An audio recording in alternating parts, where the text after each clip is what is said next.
The story opens in Okagawa, Japan, in the year 1986, drawing us back into the world of the original Karate Kid. In this flashback, Mr. Miyagi presents Daniel with old family photos, particularly one of the first Miyagi to introduce karate to Okagawa. It's revealed that the Miyagi and Han families have shared a deep-rooted history for generations bonded by culture and martial arts. The Han family were masters of kung fu, while the Miyagis practiced karate.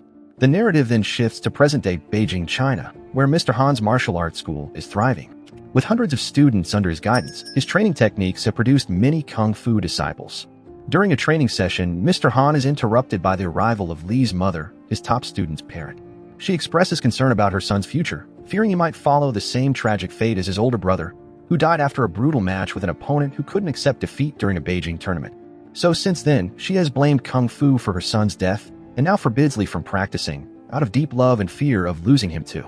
But her visit carries bigger news, as they're relocating to the United States, specifically New York City. She hopes a fresh start in a new environment will help her son heal and finally distance himself from martial arts. Upon settling into their new home, Lee steps out to buy dinner. He remembers seeing a pizzeria nearby, so he heads over. There, he meets the sarcastic owner who playfully dismisses his request for a stuffed crust cheese pizza. Just as things get awkward, the owner's daughter named Mia politely explains that they don't offer that option, but she recommends an alternative. She also helps by directing him to a shop where he can buy essentials like toilet paper. Lee's mother has academic goals for him. She is urging him to focus on schoolwork and prepare for university entrance exams. Later, while heading home, Lee runs into Mia again when she drops some cans. He helps her pick them up, and they start chatting, slowly building a connection.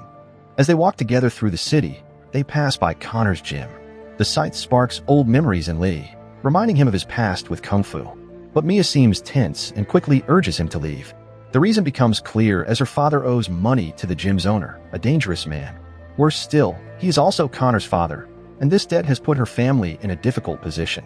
Inside the gym, Connor's father taunts him, implying that Mia has moved on. Fueled by anger, Connor lashes out at a fellow trainee with a vicious beating.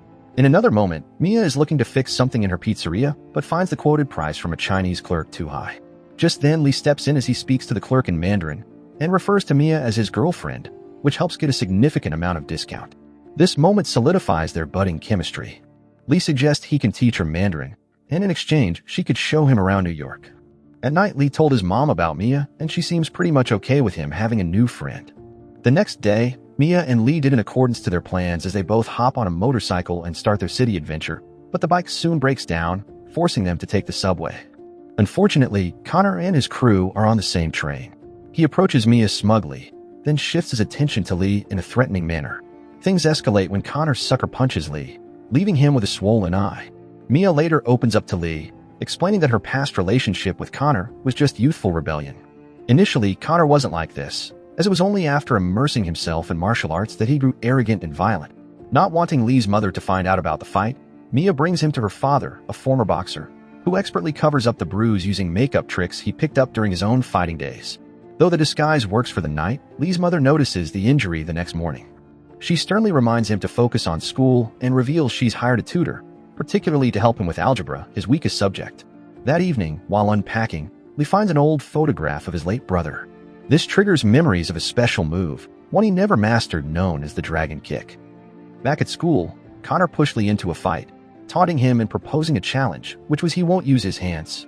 The fight begins.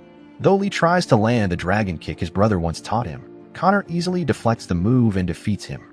Humiliated, Lee later stumbles upon a flyer promoting the upcoming 5 Districts tournament, a competition Mia had already mentioned, noting that Connor has been undefeated since he began entering it. That night, while checking out Mia's broken motorcycle at the pizzeria, some thugs that was sent by Connor's father shows up to collect Victor's unpaid debt. These men are aggressive, and when things spiral out of control, Lee steps in. Lee confronts the attackers. Despite being outnumbered, he skillfully fends them off using his kung fu training, scaring them away, at least for now. Inside, Victor admits he is in deep trouble, as he had borrowed money from the wrong people, and now they are coming for collection. He shows Lee a wall of photographs, boxing memorabilia, and a championship belt from his past. Victor wants to fix everything. He is planning to enter a prize fight organized by a contact, and if he wins, the money will cover the debt and maybe even fund Mia's university. But there's a catch, which is he hasn't trained in years, so he asks Lee to coach him back into shape.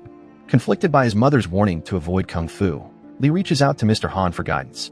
Mr. Han advises that if Kung Fu can help someone and bring good in return, then it's worth doing. Encouraged by this wisdom, Lee agrees to help Victor. He explains that true training doesn't require a fancy gym, stating that anything can be used: walls, chairs, even pizza dough. With that, Lee begins training Victor, teaching him strikes, footwork, and agility drills using whatever is available in a pizzeria. One night, Lee heads to a local fair alongside his tutor, where he unexpectedly runs into Mia. To his dismay, he notices she is with Connor, who is clearly following her, but she doesn't appear bothered by his presence. This stings deeply, as Lee has developed feelings for her. When Victor's big fight finally comes around, Lee behaves coldly and detached toward Mia, prompting her to confront him about his sudden distance. During their conversation, Mia explains that she met up with Connor because she feels undeserving of someone better than her ex. But while she admits to being at the fair, she assures Lee she didn't repeat her past mistakes and that if she ever did mess up again, she would rather do it with him.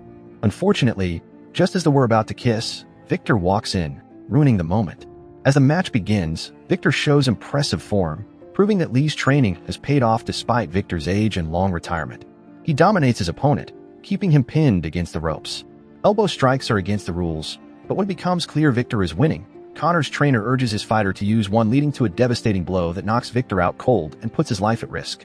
The incident traumatizes Lee, triggering memories of his brother's stabbing. Frozen in place, he fails to act even when Mia pleads for help. This frustrates her deeply. To make matters worse, Lee's mother blames him for the entire ordeal, insisting that Victor wouldn't be fighting for his life if Lee hadn't trained him. Over the following days, Lee becomes increasingly disheartened, feeling like everything he touches falls apart.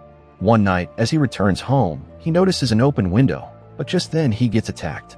But the intruder turns out to be his former master, who come to town just to check in. His arrival couldn't be more timely, as Lee is at his lowest point. Later, at the hospital, Mr. Han and Lee visit a recovering Victor. Mia, however, storms out upon seeing him. Mr. Han, aware of what's happened, recites an old proverb: "A friend's burden is mine too." He then proposes that Lee enter the 5 districts tournament. With only 7 days to prepare, they must first pay a visit to an old ally. Mr. Han makes a short trip to Daniel's dojo, presenting a small offering in memory of Mr. Miyagi, a man with deep ties to both their families and a long-standing friendship. Han asks for Daniel's help in training Lee. Though Daniel initially turns him down, Han walks away confident that he will change his mind and meet them later in New York. Meanwhile, Lee's tutor finds the perfect training spot, which is a rooftop garden rather than a traditional gym. So training begins, now on a more advanced level. Instead of basic drills, they focus on complex routines like crunches combined with jacket techniques, reminiscent of the 2010 Karate Kid. To Lee's surprise, Daniel eventually arrived and ready to share his knowledge. The tournament ahead is brutal, and Daniel knows that Kung Fu alone won't be enough. Lee needs to blend it with karate, and for that, Daniel agrees to mentor him. A friendly rivalry sparks between Daniel and Mr. Han, each eager to prove the superiority of their martial art. Meanwhile, Connor also continues to train intensely ahead of the tournament. So during this period, Lee makes plans with his tutor to reconcile with Mia on the rooftop. The meeting goes smoothly, and Mia accepts his apology. The day of the tournament arrived, and we were meant to know that matches are won by time running out or knockout. Body strikes earn 1 point, headshots score 2 inch. Lee is up first, but due to nerves, he underperforms until he regains focus and defeats his opponent. Not all matches occur on the same day, giving Lee time to refine his technique with Daniel's help. In his second fight, he appears far more confident. Meanwhile, Connor advances as well in his last match before the final, so after a long extended fight, Lee not only secures victory by points but knocks his opponent out. This angers certain individuals who attempt to injure him before the finals. Luckily, his trainers intervene just in time. So now preparing for the final, Daniel suggests that since Connor fight in a brutal way, he ordered Lee to set a trap for Connor by using his opponent's aggression against him. By doing so, he proposed a surprise move. Lee recalls the failed dragon kick he once tried in school. Daniel proposes using that same kick but adding a ducking motion to throw off Connor. Lee practices tirelessly in the subway until he nails it. Right before the match, Lee mom's approached her son to encourage him on his fight, and afterwards, Daniel then gifts Lee a symbolic tree pattern band, representing the fusion of karate and kung fu. When Lee enters the arena, the crowd erupts as many had dismissed him as an underdog, but now he is a finalist. Lee also had a flashback moment with his brother. While the fans continue to yell, the reigning champion also steps in. The final battle begins as things start to get more and more intense. Connor dominates early, racking up points. But Lee rallies, landing clean hits and tying the score at 7-7. Out of nowhere, Connor lands a headbutt that momentarily knocks Lee out. Regaining his footing, Lee executes their plan. Connor sees the dragon kick coming and prepares to counter, but Lee surprises him with a swift low move, landing a final chest kick and winning the fight. Connor tries to retaliate from behind, but Lee disarms and restrains him, stopping just before throwing another punch, heeding his teacher's words. This earns him roaring applause and even Connor's respect, officially crowning him as the tournament champion. Later on, Victor expands his business and clears his debts. Mr. Han sends Daniel a pizza and a photo from the tournament as a thank you. But Daniel isn't alone, Johnny is with him. Their brief chat adds nothing to the plot, serving purely as a nostalgic cameo. After all, Cobra Kai predates the events of Karate Kid legends. And with that, this epic film draws to a close. Let me know your thoughts in the comments, and don't forget to subscribe. Thanks for watching and goodbye.